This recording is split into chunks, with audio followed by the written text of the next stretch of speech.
Welcome back, YouTube Pipe Smokers, to Spurgeon Piper. This is Wilson with you. So today is not a pipe-related question or topic, I should say. It is on theology, which I occasionally throw in about every third or fourth week to kind of change things up. But before we get into that, I am going to let you know ahead of time. This Friday, I am reviewing GLP's Maltese Falcon. So that is a blend that is well known. You hear a lot of English lovers talk about, and I've been spoken for about 2 or 3 weeks, comparing it to others, and so finally I'm going to set out a review of it this Friday. I'm looking forward to it. All right, so I get a lot of questions about recommendations, or simply questions, recommendations on churches, recommendations on reading, on Bible, on different books, etc. Which I love. I love answering those things. It's my favorite topic. I'm a pastor, so go figure. I wanted to make a video on about 5-6 books that could be helpful for those who are new to Christianity, don't know anything about Christianity. Maybe you grew up in a church, but you're kind of nominal, kind of just like, this is what I do, and you never really got any further into it or deeper into theology or deeper into the Christian faith altogether. So I want to help with that because I used to be there. All right, so let me help guide maybe some of you who do have questions, and I'm going to recommend books. These are ones I've read. That's why I'm recommending them. There's a list of others that I could recommend. Okay, so bear that in mind. I know you asked 10 other guys who what they recommend for on Christian books, and you're going to get a list of 10 separate books that I recommended. So bear that in mind. All right. First, I want to start off with this.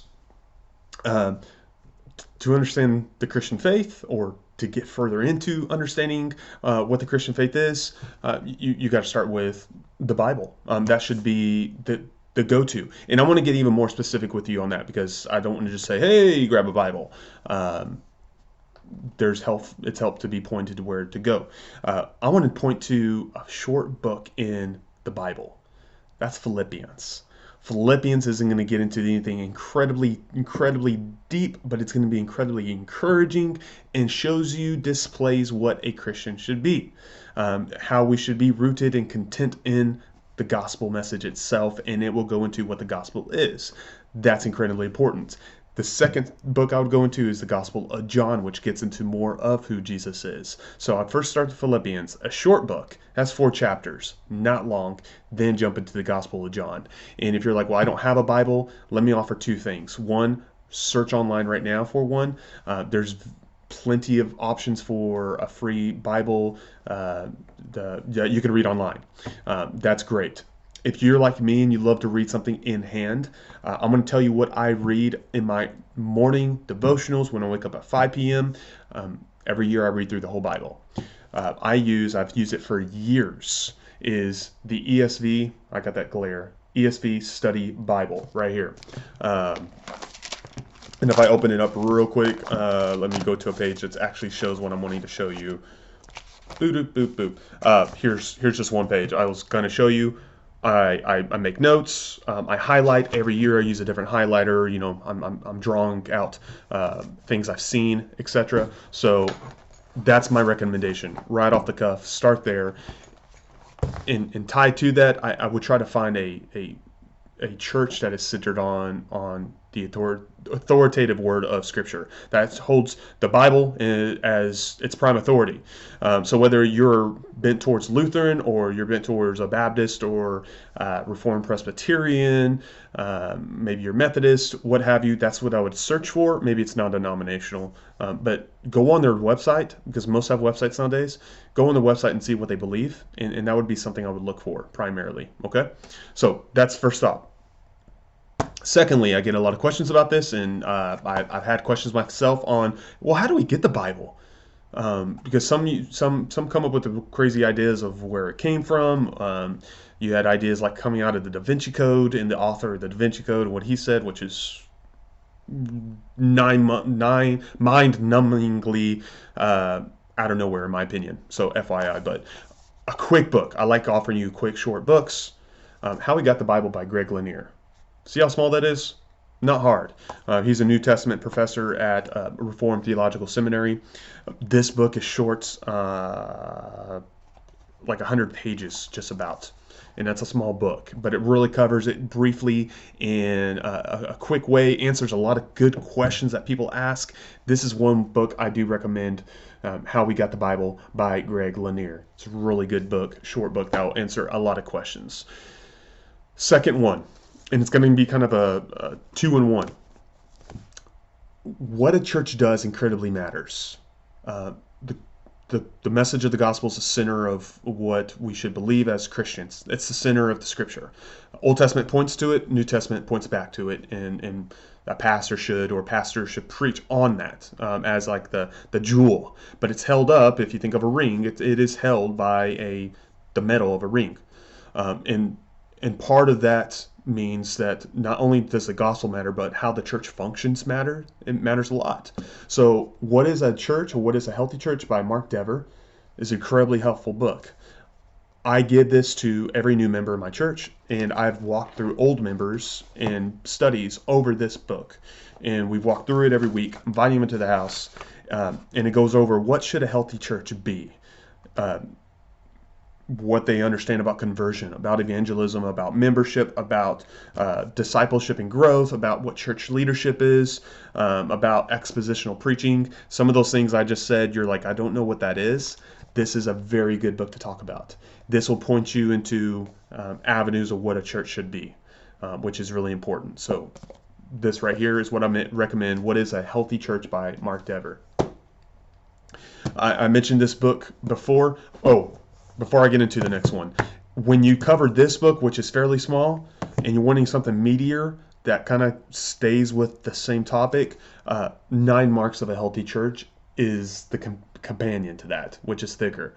It gets into more of the meat and scriptural support of that, of the idea of what a healthy church is. So those go together, both by Mark Dever.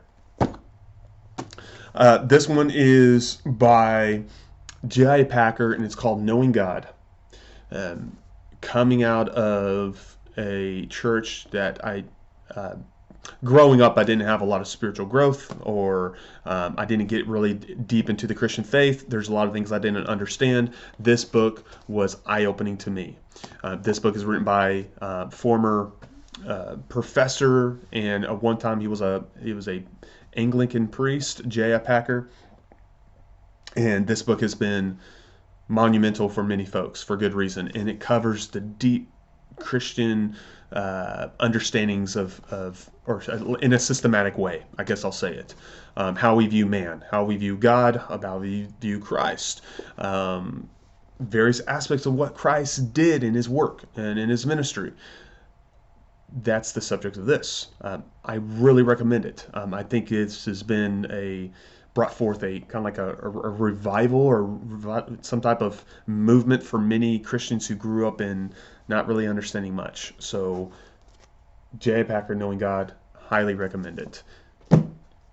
The next one is kind of a volume of books. It's 3, but they're really easy to read because they're really captivating in my opinion. And this is for you who are interested in history, especially church history. 2,000 Years of Christ's Power.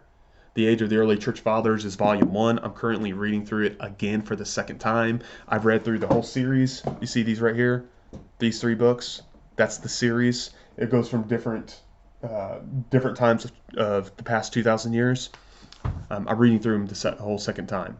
Captivating, written down to a fairly high schoolish level, and not hard to understand. But those who don't know much about church history, it's written to extrapolate it and share it with you in a fairly easy way, covering the bad things of church history or the bad outcomes and what turmoil it has caused, and covering the wonderful things. So it tries to bring both sides into it. So I definitely recommend that. 2,000 Years of Christ's Power. It is by Nick Needham. He's a Scottish professor. Where is he at? Highland Theological College. So there you are on that. And then Last one, kind of tied to church history. I think reading the early church fathers, those are the ones who came right after the apostles, right after the Bible was written. Um, it's good to see roots of what we believe all the way back to then. But that can kind of be intimidating because they wrote in a different way and they're from a different culture at a different time. So here is a short, like a daily reading devotional type thing that really brings forward some of the great teachings and readings, or I should say writings of that time. It is by Nick Needham, the guy who wrote that history volume, and it is the early church fathers. And so every day of the week, you'll have readings, and every month is by a different church father, going from Cyprian to Saint Augustine to John Chrysostom, who's one of my favorites, and so everyone it's touching on a different church father, spanning from about the first 500 years or so of church history. So I do recommend those. Check those out, and that would be helpful. One runner-up, I don't have it in front of me, but is C.S. Lewis, Mere Christianity, who maybe you have a bit more issues with Christianity, let's say, and you have some questions that you need answered. Mere Christianity is a good place to start.